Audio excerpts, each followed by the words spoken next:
स्वागत है आप सभी का इस यूट्यूब के एजुकेशन फॉर स्किल चैनल पे।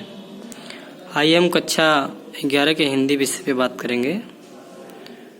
सूरदास द्वारा रचित भ्रमर गीत शीर्षक पे चर्चा करते हैं। चलिए आरंभ करते हैं। उधव मही ब्रज बिसरत नाही, हंस सुता के सुंदर कगरी अर कुंजन की छाही। वै सुरभि वै बच्छ दोहिनी खरिक दुहामन जाही।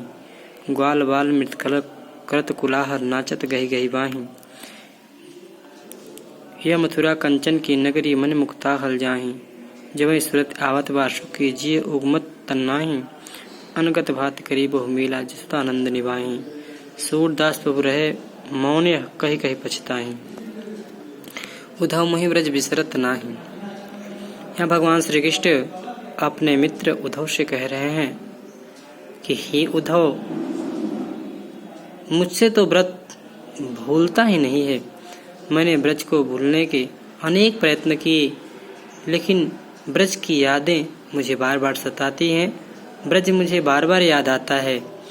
हंस सुता की सुंदर कगरी अर कुंजन की छाही, वह यमुना नदी का सुंदर किनारा, वहाँ के सुंदर सघन कुंज वृक्षों की शीतल छाया, वह सुरभि, वह गाय की बछड़ी, वह दूध दूहने वाली मटकी, वह खरीक पे गाय के लिए दूहने के लिए जाना।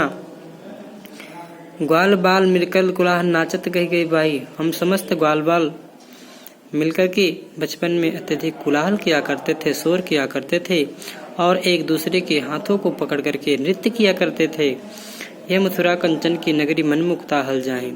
यह मथुरा तो सोने की नगरी है। यहाँ मणि और यहाँ रत्नों मणियों की किसी प्रकार की कमी नहीं है।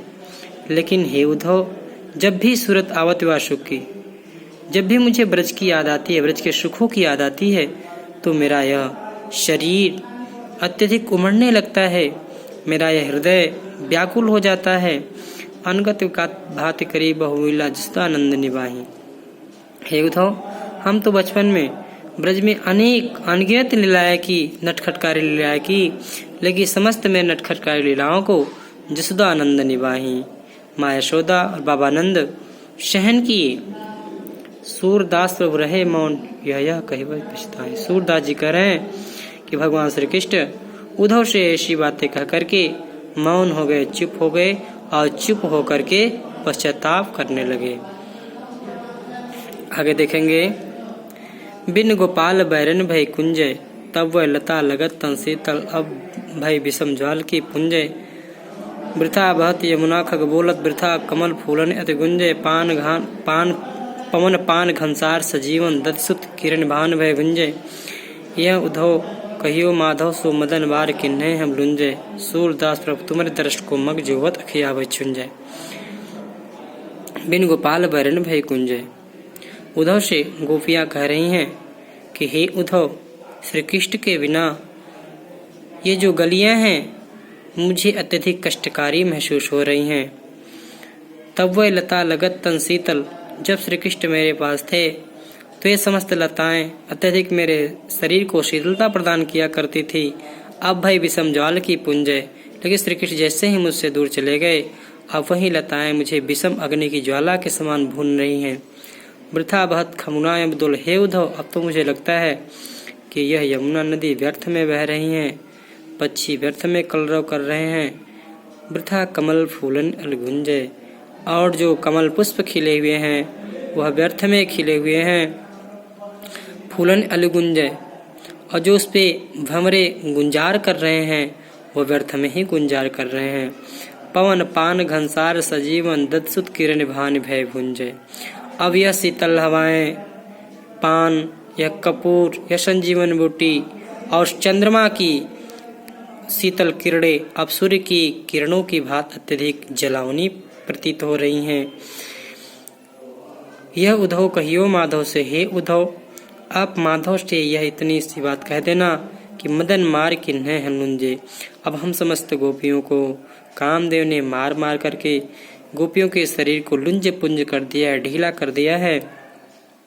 सूरदास प्रभु तुम्हारे दर्श को मग जोवत अखिया भय छुंजय। सूरदास जी कह रहे समस्त गोपियां उद्धव से कहती हैं कि हे उद्धव, श्री कृष्ण के दर्शन के लिए रास्ते देखते देखते यह मेरी आंखें छिड़ हो गई हैं। अगली पंक्ति देखेंगे। हमारे हरिहरीर की लकड़ी, मन क्रम वचन नंद नंदनुर, यह दृढ़ कर पकड़ी, सोवत जागर स्वप्न दिवस निश, कान कान जकरी, सुनत जोग लागत है ऐसो ज्यों करोई ककरी, सुतो व्याध हमको ले आए देखी सुनी न करी, यह तो सुर तिन्ह ल सौंपे जिनके मन चकरी। हमारे हरिहरील की लकड़ी, हमारे हरिहारिल की लकड़ी। समस्त गोपियां उद्धव से करे कि हे उद्धव, श्री कृष्ण तो हमारे लिए उस हारिल पक्षी की लकड़ी के समान है। जिस तरह से हारिल पक्षी अपने पंजों में हमेशा लकड़ी को लिए रहता है, ठीक उसी प्रकार से श्री कृष्ण मेरे हृदय में हमेशा के लिए रहते हैं। मन क्रम वचन नंद नंदन, यह दृढ़ कर पकड़ी। मैंने तो श्री कृष्ण को सच्चे मन से, सच्चे कर्म से, अपने वाणी के द्वारा अपने हृदय में बसा करके उन्हें दृढ़पूर्वक पकड़ रखा है। और जागते हुए, सोते हुए, स्वप्न में भी पूरी रात दिन सिर्फ उन्हीं के नाम की रटन मुझे लगी रहती है, श्री कृष्ण के नाम की रटन लगी रहती है। सुनत जोग लागत है ऐसो ज्यों करी ककरी। हे उद्धव, आपकी योग साधना रूपी ज्ञान रूपी बातें जब मैं सुनती हूँ तो मुझे ऐसा लगता है जैसे करुई ककरी हो। सु तो व्याध हमको ले आयो देखी सुनी न करी। हे उद्धव, आप तो योग साधना रूपी ज्ञान दे करके मेरे लिए ऐसा एक रोग ले आए हैं जिस रोग को न मैंने कभी देखा और न कभी सुना और न कभी मुझे हुआ। यह तो सूर नहीं ले सौंपे जिनके मन चकरी। सूरदास जी कह रहे हैं कि गोपिया उद्धव से कहती कि हे उद्धव, आप ऐसी योग साधना रूपी बातों को उन्हीं के सामने कहिए, उन्हीं को सौंपिए जिनके मन चकरी, जिनके मन चकरी के समान चंचल हो, घूमते फिरते हो। मेरे पास तो एक ही मन है जो श्री कृष्ण के प्रेम में अनुरक्त है।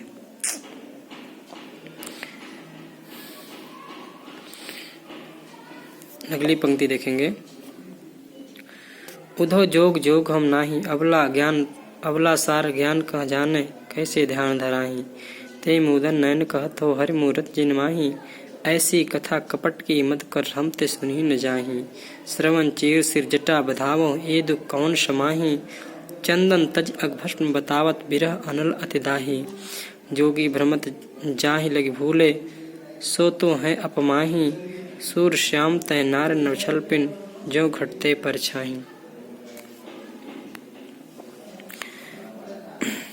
समस्त गोपियां उद्धव से करके हे उद्धव, अब हम आपके योग साधना रूपी ज्ञान को ग्रहण करने योग्य नहीं है।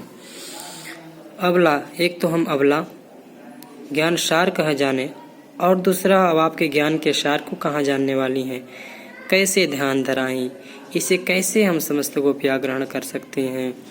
अब आप जिन नेत्रों को बंद करने के लिए कहते हैं, जिन नेत्रों को बंद करके ऐसी योग साधना रूपी ज्ञान को ग्रहण करने के लिए कहते हैं, हर मूरत चिन्मय, उसी नेत्रों में तो श्री कृष्ण की मूर्ति का वास है। ऐसी कथा कपट की मत कर। हे उद्धव, आपकी ऐसी छल प्रपंच से भरी हुई कथा हम ते सुनी न जाए, मुझसे अब सुनी नहीं जाती है। श्रवण चीर सिजा बताओ ए दुख कौन समाही।